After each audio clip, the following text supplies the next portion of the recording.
Well, Fred Agbenyo is my first guest in the studio. He'll be joined by Eko Isuman. He's an aide to Nanado Dankwa Akufo-Addo of the MPP. And we know Nanado is standing for the presidential primaries of the MPP. And we know it's going to take place on October 18, 2014, countrywide. Well, Fred, how are you? I'm doing well, my brother.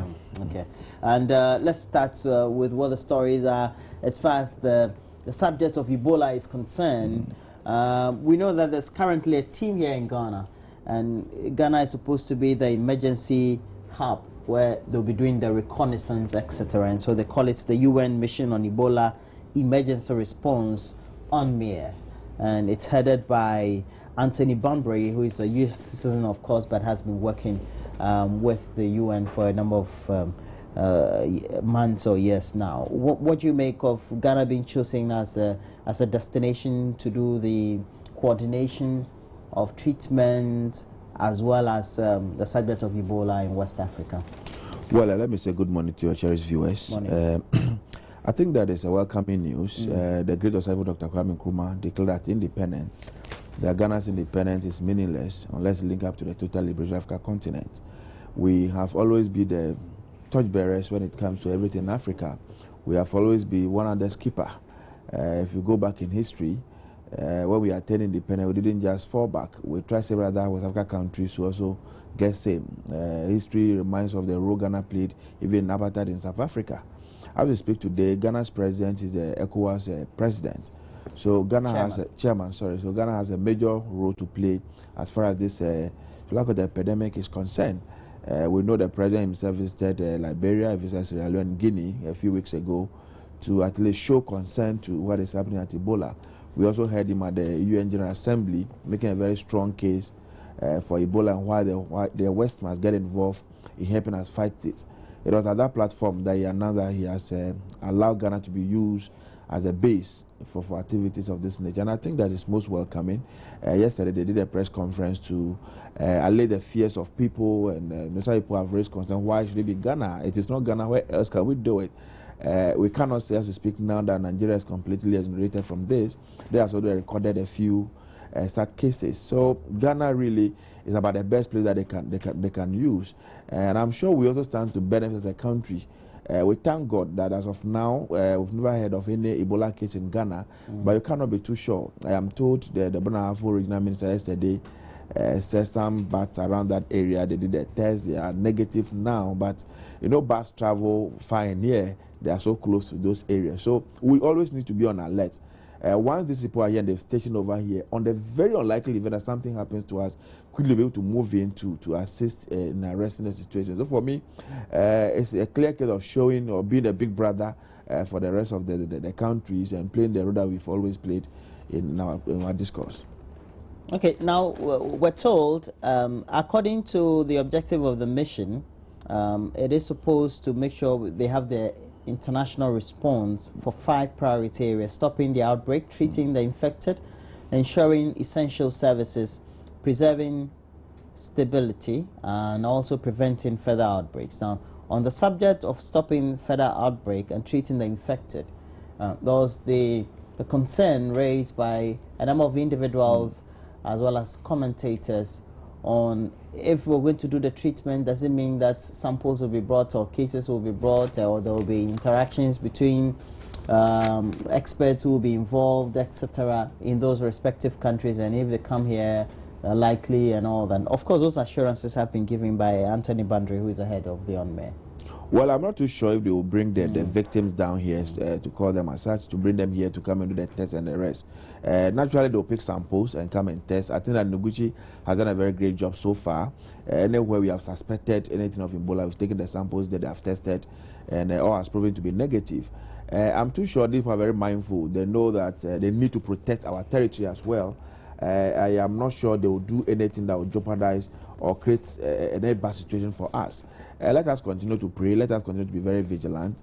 The education is still going on. What we need to do, largely to avoid a situation like this. The symptoms, we've been told about the symptoms, how we have to quickly report to the hospital for necessary to be taken. So we want to assure the people of this country that allowing them to use Ghana really doesn't put Ghana at risk in any way at all. We have all to benefit from it on the very unlikely event, like I said earlier. And I'm sure they'll put in place all the precautionary measures to make sure that it doesn't, spread to any part of this country. Okay, so it's a good thing. How will local capacity be built by way of this? Yeah, naturally, once they are there, they are bringing out the expertise from abroad to come and set the place up. Naturally, our local people to get on board, our doctors will get on board. Noguchi, like we said, will be strongly part of this thing. The research that are being done across the world, they'll get to know what to do and what not to do. So for me, yes, we'll be able to build the local capacity to help ourselves on a likely event that it happens here, and even go out there to help other people. I've heard one man who said, a Ghanaian, who says an expert in those areas. My understanding is that he was even taken to Liberia to go and help stabilize the situation over there.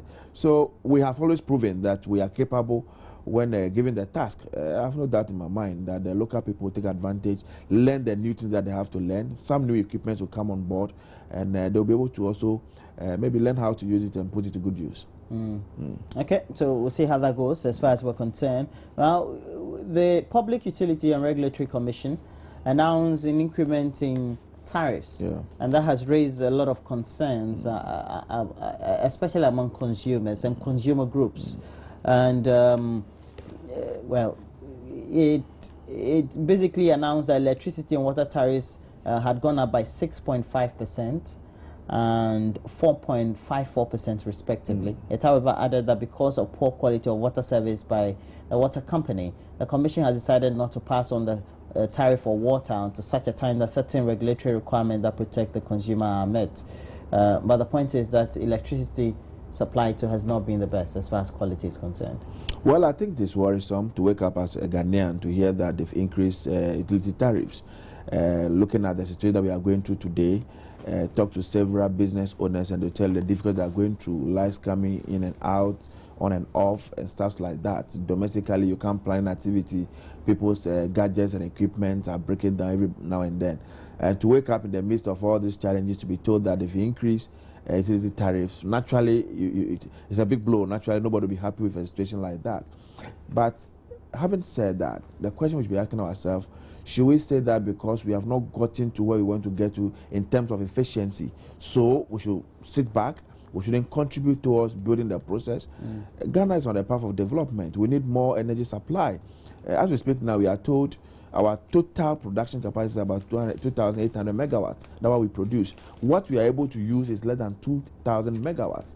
Now, because of some breakdown in some machines and gas not flowing from Nigeria and what have you, we are told that what we have now to use is about 1,500 megawatts, which is not up to what we need as a country. My only comfort, the only thing that excites me, the fact that actions are being taken to build more power generation institutions. We have all been praying that the turbo gas comes online very quickly. That project, when they finish and comes online, we are told we are able to save about $5 billion to this country every year, which is a lot of money that we can channel into other areas. The only appeal I want to make this morning is to especially... 500 million. $500 million, that's right, thank you. The only appeal I want to make is to Gridco and then what's the name, ECG. I think that they have a major role to play. Some of the difficulty that we have with electricity is not necessarily because we don't have generation, but the way it's being managed. You know, people are still doing illegal connections. This time, people should be able to have machines, computerized system, be able to track the flow of electricity. If you live in UK and the rest, if they know you live in a domestic setup in a house, they should be able to tell the quantity of electricity that you can use over there. So if they suspect that you are using more than what you could use under a domestic setting, then they swoop in. They swoop in, they investigate, they find out, they're able to track all these things. Unfortunately, we are unable to learn some of these good practices out there and implement. So people are using all manner of dubious means to steal from the state. We cannot always call on the Ghanaian public to pay for inefficiencies of people who are entrusted the mandate to deliver some of these things. About said and done, I think that Ghanaians will agree on any day that we pay a bit higher so that we can get quality and good services than to sit back and say, okay, we'll not pay, let the services crash down. But if you're a hairdresser, you are a barber, you are a carpenter, you are whatever it takes, and you go to your workplace and there is no light, what can you do? You sit out there the whole day. President Mahama promised 5,000 megawatts by 2016. I know that a lot of work is going on in that direction. We can only pray and hope that we are able to get enough. If we have surplus and one plant or the other one breaks down, actually we are able to bring others on board and quickly we move on. Unfortunately, the condition we find ourselves is not peculiar to us alone. Any country that is on a path of growth experience this thing. We are told as we speak today that in the whole of Africa, Ghana is second to South Africa when it comes to electricity coverage and what have you. So there is much we are doing, but there's room for improvement. We need to do more. ECG need to sit up. Greco need to sit up. For instance, if you wake up one morning and you hear that around Winneba, the transformer that is there is blown off, set on fire, everything is gone, so the people are in darkness. You cannot blame anybody. I've heard people say that, well, one time you hear the minister comes to give a particular date for something, the next time the president comes, everybody. But that is also adequately true. It is adequately true. I really would have wished that some of those pronouncements are left purely in the hands of the technical people who are in charge of those things. So that at least the politicians want to take the glory. Not necessarily, and so but the pressure. Making announcement, which usually is not in conformity to what's the realistic date of completion or likely getting full power or getting proper coverage is concerned. Well, it is just because we live in a country where everything is president's government. We have set up state institutions that are supposed to manage all these things. But either for convenience sake or for whatever reason, people overlook those institutions. If VRA is not doing well or VRA is doing something wrong, all of us will be able to look in the face of VRA and say, VRA, Chief Executive, hey, you are not getting it right. But if you leave VRA and you come to talk to the president, come to talk to the minister, he is compelled to come out to make a statement. So the point I'm making is that let us pick on the institutions. Let's charge the institutions to live up to their duties and responsibilities. If we do that, to help us a lot. Some of the days that have been given and unfortunately have not been able to meet them may not necessarily be because somebody wants to lie to the country. If, for instance, you know that you're getting some quantity of gas from Nigeria to help that soggy plant and the rest. You wake up one morning and you are told, well, they're having a strike in Nigeria, so the plant is shut down, they cannot supply you gas. What do? Meanwhile, you made your projection, your promise based on that particular facility. You wake up suddenly. So you're saying some of these eventualities should also be taken into account? That's right. They happen unexpectedly. You wake up one morning, you are told T3 integrity is broken down. Well, some of the things that we have to take into account, Fred, is the subject of how stable we're being told the city is now getting. And so all these things should also be factored into perhaps any thoughts or any calculation for increment. It may be automated as far as the adjustment is concerned, but the point is that all these have untold burdens or hardship on the average consumer. Well, it is most unfortunate. I say that it's difficult to govern this country, a third world country like ours, where everything is almost trial and error for a minister of finance. I say this because this is a country where we are told over 70 to 80% of the country is informal. What it means is that what happens in the country, the governors of the country themselves don't get to know. So they make projections, they assume that this could be the case, and then they put measures in place based on those assumptions, which are not scientifically oftentimes based. Okay, Fred, we have on the line a chief executive of Gasop Oil, but also an oil and gas as well as an energy expert. Could you Poku, a very good morning to you, Mr. Poku. Good morning. How are you? Yeah, I'm really well, and you may have been hearing in the news about incrementing electricity as well as water tariffs, and we've had a number of concerns being raised not only by the opposition or the minority in parliament, but also consumer-led associations who have said that these really are not in conformity with what the variables are as far as the factors that tend to determine how the tariffs are also concluded. And what do you say about some of those concerns being raised? I think when it comes to the electricity tariff, I mean, some of us have always said that ECG has not been open and frank with their consumers. I have said it on your platform a few times that Ghana is the only place that industries pay more than residential. And I think government should do well to try and reverse that trend. There are huge parts of that equation that depends mostly on hydro. It's only recently that we have gas and light crude coming into that equation. Now, if you see the problems that ECG has, their administrative cost, their running cost is very, very high. So government should go a long way to try and restore sanity into their expenditure, because I don't think that if you look at the factors, I mean, crude oil prices is very low. Gas coming from Nigeria, I don't think they've renegotiated that price of the gas from Nigeria. We have the hydro mix. So the factors which is driving up the prices is not necessarily the external factors which they will claim to. To me, I think is to do with the high running cost of ECG. Now, it means that, for example, if we're having high loss of power or energy as far as within the transmission process, we also take cognizance of the fact that, well, they still have perceived obsolete facilities that would also need replacement. And then the added concerns that have always been raised about perhaps poor management practices, these ultimately should not be transferred to the consumer. What do you think? Well, it should not be transferred to the customer, but the reality is it is, you know, and we would have thought that when the compact that was signed, you know, this compact that was signed, the Millennium Compact, that they are supposed to be handed over to a new management company, and we are hoping that hopefully that management company will be able to do something about this high cost of their operations at ECG. But now I think the PURC would have to represent more of the customer than representing more of the ECG and the likes of VRA, and basically let us see some letdown. Because if you look at the price of crude, it's now somewhere around $90-something. It's very low compared to the heights of 147 and 150 something in the past. If you look at gas prices are not, it's a cheap form of energy. That is why we are heading towards that direction. So, and the hydro, we've always known it to be very cheap, because it's like, it costs like 3 cents to produce per kilowatt hour. So I think ECG should, streamline their operations and basically let the consumers see a bit of, because it's difficult everywhere. And if they can't, at this time of the year, give us some leeway in terms of our bills, I don't know when they could.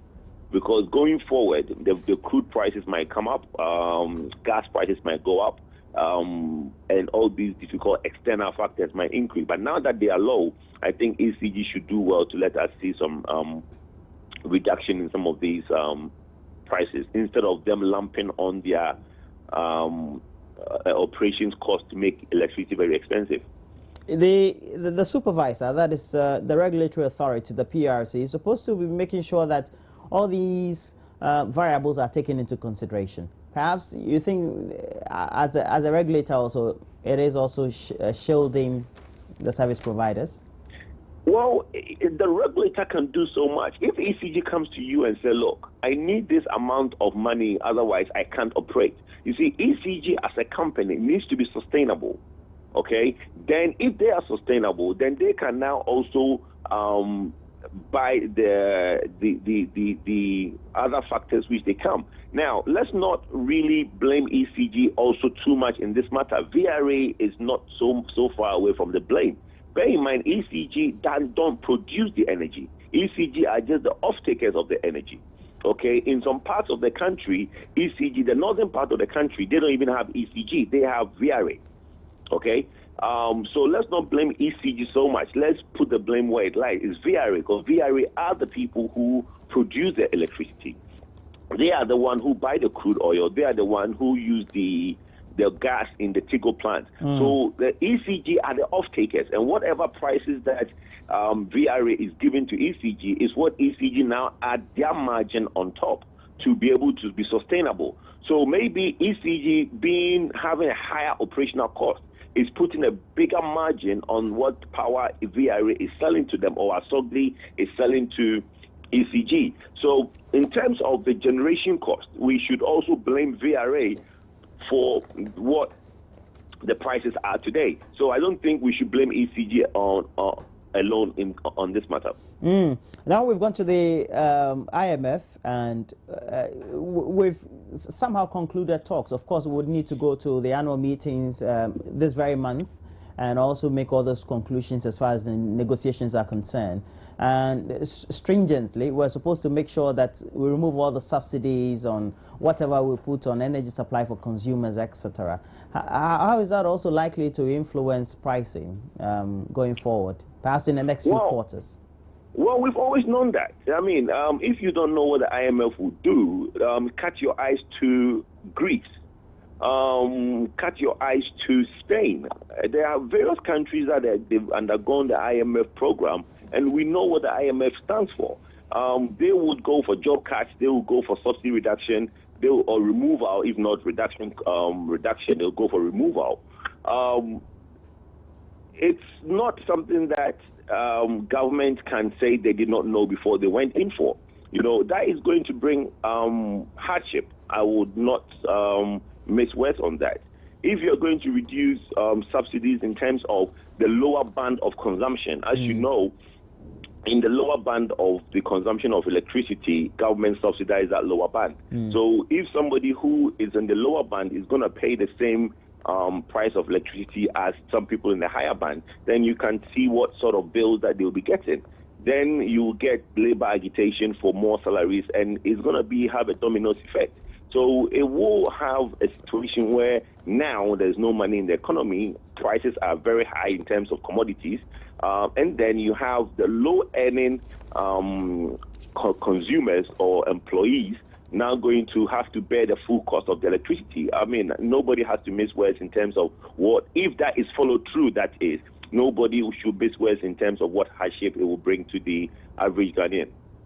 Well, thank you very much. Kojo Poku is Chief Executive of Gas Up Oil, but also an energy expert, or oil and gas expert. And thanks, Mr. Poku, for giving us those contributions this morning on our subjects. Now, we're hoping that consumers don't keep complaining, just also tend to empathize with the way the producing companies would also tend to explain why they have to go through some of these experiences.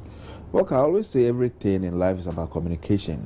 When you bring people on board, whatever you are doing, and they understand the reason why you have to take some decisions, we are rational people. People who understand and sympathize and cooperate with you. But where you wake up one day and just come announce high tariffs without, sensitive or conscientizing the people, telling the people why you have to do that, it creates a lot of problem. And I think that Mr. Kojo Poku make a point that I agree with. This instance that's been bothering me all this while. It doesn't make sense to me why industry pays more tariffs than domestic setup. Industry is supposed to create employment. That is supposed to produce, manufacture, and open up the economy. So they're supposed to be getting rebates? At least they should be getting the subsidies and the rebates and what have you. So the domestic people, if you increase it, people learn to conserve energy. Because you go to our houses, somehow, because we think that we are not paying so much, look at the way we manage energy in our houses. People can leave their air conditions on while they are not using it, their fans are on, the lights are on, the deep freezer is on, and all that. But if you know you are paying so much, you will be conscious about it. When your deep freezer is not in use, you put it off. When your air conditioner is not in use, you put it off. So I think the ministry need to look at this thing again. Industry, we need to protect industry. We need to support them to continue to maintain the many workers that they have. As we speak today, Ghana government alone employs less than 700,000 people. Look at the private sector. So it's an area we have to look at. Somebody gets more money to open up a small shop, selling some provisions. And just because you are selling provisions in the shop and you use light over there, maybe you use a fan over there, use a TV over there, you pay so much. Let's have somebody who in the domestic tab, they have air conditioning in the bedroom, one in the hall, one wherever it is, then you subsidize for them. And those who have these facilities are the very rich people in society who should be able to pay for themselves. So I think that the ministry should sit down, look at this whole issue. The last one I want to talk about, the energy issue. Clearly it's becoming obvious to all of us that hydro is no longer reliable for all of us. As we speak today, Akosobo Dam that was built to give us about 1,008 megawatts of electricity is able to give us only about 980. Even that one, we are not able to get it because when the water level rises, you get more. If it falls down, it goes. We Dam is able to give us 400 megawatts of electricity. We are not able to get that. We get something as low as what 150. Why? Because of the water level that we cannot predict or determine. So we have to look at the other source of energy generation and see how we can have regular supply. VRA has a major work to do over here. VRA cannot rely solely on government for money to some of these things. They should find their own ways of raising money to bring the private sector on board. And what they do, they raise money. And I don't think that's under dispute. Yeah, maybe they can do more. The private people ask them. But overall, all these are bringing to the fore the way we need to take a holistic review and strategize towards our energy. I agree. And critically, we know that we're now going for a compact MCC. The MCC compact, and it's going to... Some good money has come from there. We need to be able... Now, the only reason, seriously, the private people are not moving to energy generation is because of this thing, because subsidies and the rest. I cannot come and use $100,000 to generate electricity. The government or ECG comes and say that I'll pay $80,000. No businessman want to go into an area like that. But we can do it a bit more competitive. We can have several other people coming on board. We have more energy. Just like we have the telecos, we have MTN, we have Espresso, we have whatever it is. You determine the one you want to roll on based on the efficiency and the rest. So there's always a subject of pricing that's going to be critical of course. Whatever review or strategies we want to implement for our energy.